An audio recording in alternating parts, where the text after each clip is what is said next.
Praise the Lord. കർത്താവിന്റെ നാമം വീണ്ടും വാഴ്ത്തപ്പെടുമാറാകട്ടെ. തിരുസന്നിധി 100 എപ്പിസോഡിലേക്ക് പ്രവേശിക്കുകയാണ്. മഹത്തായ ഈ ആത്മീയ ശുശ്രൂഷയിൽ പങ്കാളികളാകുന്ന എല്ലാ പ്രിയമുള്ളവരെയും കർത്താവ് ധാരാളമായി അനുഗ്രഹിക്കുമാറാകട്ടെ. 100 ദിവസത്തെ പ്രഭാത വചന സന്ദേശം 100 കണക്കിന് കുടുംബങ്ങൾക്ക് അനുഗ്രഹപ്രദമായി തീരുന്നു എന്നുള്ളതിൽ വളരെ സന്തോഷം. ദൈവത്തിന്റെ നാമത്തെ വീണ്ടും മഹത്വപ്പെടുത്തുകയാണ്.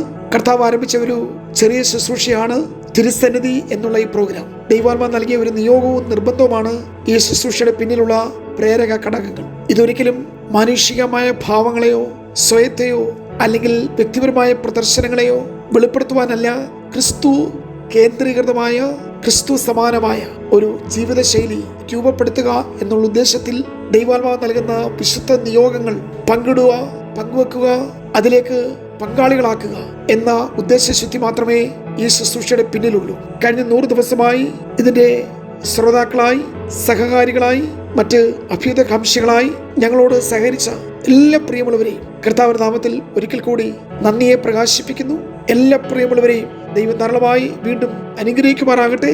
ഈ ശുശ്രൂഷ തുടരുകയാണ്. പ്രത്യേകിച്ച് നാം ഭൂരിപക്ഷ ദിവസവും കേട്ടത് പുതിയ നിയമത്തിന്റെ വെളിപ്പാടുകളാണ്. ക്രിസ്തു കേന്ദ്രീകൃതമായ ജീവിതശൈലി അതിന് ഊന്നൽ നൽകുന്ന പ്രഭാഷണങ്ങളായിരുന്നു പരമ്പരകളായി നാം ഈ ദിവസങ്ങളിൽ ശ്രമിച്ചത്. ധാരാളം പ്രിയമുള്ളവർ ടെലിഫോണിൽ കൂടി വളരെ പോസിറ്റീവായി കമന്റ് ചെയ്തുകൊണ്ട്, മറ്റു ചിലർ ധാരാളം വാട്സപ്പ് ഗ്രൂപ്പുകളിലേക്ക് ഈ സന്ദേശം സെൻഡ് ചെയ്തുകൊണ്ട് ഈ ശുശ്രൂഷകളെ മറ്റുള്ളവർക്ക് പരിചയപ്പെടുത്തുന്നു.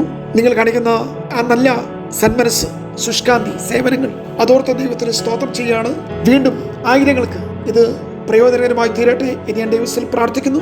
ഓരോ പ്രഭാതങ്ങളിലും പ്രാർത്ഥനയോടെ നാം ഈ വചന സന്ദേശം കേൾക്കുന്നെങ്കിൽ നമ്മുടെ അകത്തെ മനുഷ്യനെ ഇത് ചൈതന്യമായി തീരും, ശക്തിയായി തീരും. പരിശുദ്ധാത്മ നമുക്ക് നൽകുന്ന ഒരു ആത്മീയ നവീകരണവും രൂപാന്തരവും അത് നിമിത്തമുണ്ടാകുന്ന ഉണർവും ഒരു ദിവസം മുഴുവനായി നമ്മുടെ ജീവിതത്തിൽ അതിന്റെ പ്രസരിപ്പോടെ നിലനിൽക്കും എന്ന് ഞാൻ പ്രത്യാശിക്കുകയാണ്. കർത്താവിനെ സ്നേഹിക്കുന്ന ഒരു ആത്മീയ തലമുറയെ ഒരുക്കുന്നതാണ് ഈ ശുശ്രൂഷയുടെ പിന്നിലുള്ള ഏറ്റവും പ്രധാനപ്പെട്ട വിഷയം. അതുകൊണ്ട് ദയവായി നാളിതുവരെ സഹകരിച്ച എന്റെ പ്രിയ ശ്രോതാക്കൾ, നല്ലവരായ സ്നേഹിതർ, തുടർന്നും നിങ്ങളുടെ പ്രാർത്ഥനാപൂർവമായ സഹായങ്ങൾ ഈ ശുശ്രൂഷയ്ക്ക് ആവശ്യമാണ്.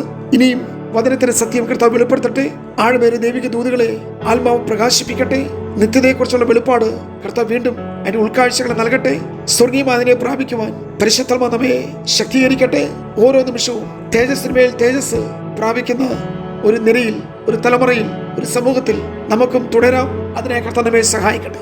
നാം ഈ കഴിഞ്ഞ ദിവസങ്ങളിൽ കേട്ടു തുടങ്ങിയത് വിശ്വാസം സംബന്ധിച്ചാണ്. എബ്രായ ലേഖനം 11-ാമത്തെ വാക്യമാണ് വിശ്വാസം എന്നതോ എന്ന വിഷയമാണ് നാം ചിന്തിച്ചത്. അതിൽ പുതിയ നിയമത്തെ നാം 3 ഭാഗങ്ങളായി തിരിച്ചു. സുവിശേഷം, ലേഖനങ്ങൾ, പ്രവചന പുസ്തകം. മത്തായി സുവിശേഷം, മർക്കോസിന്റെ സുവിശേഷം, ലൂക്കോസിന്റെ സുവിശേഷം, യോഹന്നാന്റെ സുവിശേഷം. ഈ 4 പ്രധാനപ്പെട്ട പുതിയ നിയമ ഭാഗങ്ങളിൽ വിശ്വാസത്തിന്റെ ശക്തിയെക്കുറിച്ചും മഹത്വത്തെക്കുറിച്ചും ആധികാരികതയെക്കുറിച്ചും വിശ്വാസത്തിന്റെ അധികാരത്തെക്കുറിച്ചും അത്ഭുതത്തെക്കുറിച്ചും ഒക്കെ വെളിപ്പെടുത്തി. സുവിശേഷം വിശ്വാസത്തിന് പ്രാധാന്യം നൽകി. സുവിശേഷത്തിൽ നാം കർത്താവായ യേശു അല്പവിശ്വാസത്തെ ശാസിക്കുന്നതായി കാണുന്നു. അല്പവിശ്വാസം, ആ വിശ്വാസം പൂർണ്ണമല്ല. മറ്റൊരു സന്ദർഭത്തിൽ കർത്താവ് പറയുന്നത് തൽക്കാലം വിശ്വസിക്കുന്നവർ, തൽക്കാലം. എന്നാൽ വിശ്വാസത്തിന്റെ നേർവിപരീതം എന്ന് പറയുന്നത് അല്പവിശ്വാസമോ അവിശ്വാസമോ തൽക്കാല വിശ്വാസമോ ഒന്നുമല്ല. വിശ്വാസത്തിന്റെ വിപരീതം എന്ന് പറയുന്നത് സംശയമാണ്. എന്താണ് സംശയത്തിന് പിന്നിലുള്ള കാരണങ്ങൾ? എനിക്ക് വേണ്ടി പ്രവർത്തിപ്പാൻ ദൈവത്തിന് കഴിയുമോ? ദൈവം എന്റെ പ്രാർത്ഥന കേൾക്കുമോ? ഈ വിഷയത്തിന് പ്രാർത്ഥിച്ചാൽ ഉത്തരം ലഭിക്കുമോ? ഈ കാര്യം സംഭവിക്കുമോ? അവിടെയാണ് എബ്രായ ലേഖനം 11:1 വളരെ പ്രസക്തമായ ഒരു വാക്യമായി മാറുന്നത്. വിശ്വാസം എന്നതോ ആശിക്കുന്നതിന്റെ ഉറപ്പും കാണാത്ത കാര്യങ്ങൾ നിശ്ചയവുമാകും. ഉറപ്പ്, അഷ്വറൻസ്. നാം ഇന്നലെ ചിന്തിച്ചു, ഇല്ലാത്ത കാര്യങ്ങളല്ല ഈ കണ്ണുകൊണ്ട്, നഗ്ന നേത്രങ്ങൾ കൊണ്ട് കാണുന്നില്ല, അത് വാസ്തവമാണ്. പക്ഷെ അതിനപ്പുറത്ത്, ഈ കാഴ്ചക്കപ്പുറത്ത്, ബുദ്ധിക്കപ്പുറത്ത്, നമ്മുടെ ചിന്താഗതികൾക്കപ്പുറത്ത്, മനോനിർണയങ്ങൾക്കപ്പുറത്ത്, അല്ലെങ്കിൽ പഞ്ചേന്ദ്രിയങ്ങളുടെ അതിരുകൾക്കപ്പുറത്ത്, ബുദ്ധിപരമായ അല്ലെങ്കിൽ യുക്തിപരമായ ചിന്താധാരകൾക്ക് അപ്പുറമായി അവിടെ എനിക്ക് വേണ്ടി, നിങ്ങൾക്ക് വേണ്ടിയുള്ള ദൈവപ്രവൃത്തിയുടെ മഹത്വം ഉണ്ട്.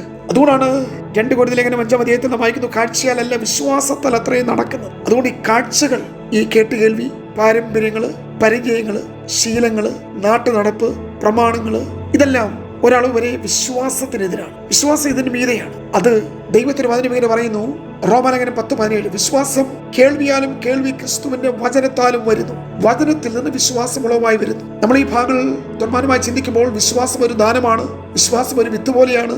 വിശ്വാസത്തിനൊരു അളവുണ്ട്, ഒരു മെഷറുണ്ട്. നാം ഈ ഭാഗങ്ങൾ പഠിക്കുമ്പോൾ വിശ്വാസത്തിന്റെ ആധികാരികമായ പാഠഭാഗങ്ങളിലേക്ക് നമുക്ക് പ്രവേശിക്കേണ്ടിയിരിക്കും. പ്രിയരെ, നാം വിശ്വാസത്തിന്റെ അത്ഭുതങ്ങൾ ഈ ദിവസങ്ങളിൽ കാണും. അത് കർത്താവിനുള്ള ആശ്രയമാണ്, എന്റെ ഉറപ്പാണ്, എൻ്റെ അടിസ്ഥാനമാണ്, ഇളകാത്ത നങ്കൂരമാണ്. ഒരു ദൈവം എനിക്ക് വേണ്ടി ഉണ്ടെന്നുള്ള എൻ്റെ ആഴമേറിയ ഉറപ്പാണ്. എനിക്ക് വേണ്ടി പ്രവർത്തിക്കുന്ന ഒരു ദൈവം, എനിക്ക് വേണ്ടി ജീവിക്കുന്ന ഒരു ദൈവം. ആ കർത്താവിനുള്ള ആശ്രയമാണ് വിശ്വാസത്തിന്റെ ശക്തിയെ, മഹത്വത്തെ വർദ്ധിപ്പിക്കുന്നത്. നാം ഇവിടെ ചിന്തിച്ചത് യേശു സുവിശേഷ ഭാഗങ്ങളിൽ അല്പവിശ്വാസത്തെ ശാസിക്കുന്നു. ശീമോൻ പത്രോസിന്റെ അല്പവിശ്വാസം നമുക്ക് നാളെ ചിന്തിക്കാം.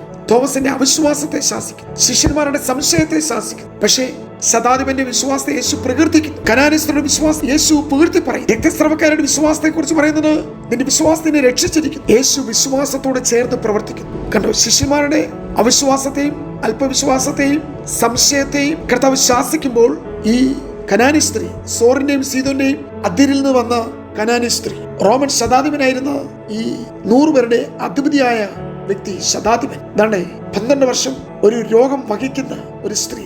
ആ സ്ത്രീ ഇപ്പോൾ താൻ ശരീരത്തിൽ ഏത് രോഗം വഹിക്കുന്നു ആ രോഗത്തിന് പേരിൽ അറിയപ്പെടുന്നു. അർത്ഥത്തിൽ അവൾക്ക് വിശ്വസിക്കാൻ കഴിയുന്നതിനപ്പുറമാണ് ഇപ്പോൾ അവരുടെ ജീവിത സാഹചര്യം. മരിച്ചുകൊണ്ടിരിക്കുകയാണ്. കാരണം ശരീരത്തിന് ജീവൻ നിൽക്കുന്നത് രക്തത്തിലാണ്. രക്തം വാർന്നു പോവുകയാണ്. ഏത് നിമിഷം മരിക്കാം. പക്ഷെ ആ സഹോദരി കർത്താവിനെ തൊട്ടു.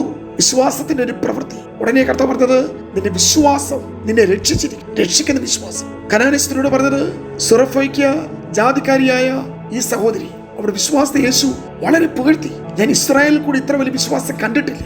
ശതാധിപന് വിശ്വാസം കേട്ടപ്പോൾ വിശ്വാസത്തിന് നായകനായ ക്രിസ്തുവേശു പോലും ആശ്ചര്യപ്പെട്ടു. പ്രിയമുള്ളവരെ, വിശ്വാസം എന്നതോ നമുക്കിത് ഒരു കേവലം പ്രസംഗമായ സന്ദേശമായി മാറരുത്. വിശ്വാസത്തിന് വിടുതലുകൾ, വിശ്വാസത്തിന് അത്ഭുതങ്ങൾ, വിശ്വാസത്തിന്റെ ജയം, വിശ്വാസത്തിന്റെ അനുഗ്രഹങ്ങൾ നാം പ്രാപിക്കണം. നിശ്ചയമായും അതിനുവേണ്ടി കർത്താവേ സഹായിക്കും. പ്രാർത്ഥനയോടെ ധാരാളം ഗ്രൂപ്പുകളിലേക്ക് ഈ മെസ്സേജുകൾ നിങ്ങൾ ഷെയർ ചെയ്താട്ടെ. അനേകരും അനുഭവിക്കട്ടെ. അസത്യം അറിയട്ടെ. ഫോഷ്കുകൾ മാറട്ടെ. ജീവനിൽ ജനം നിലനിൽക്കട്ടെ. ജയാളികളായി തീരട്ടെ. God bless you.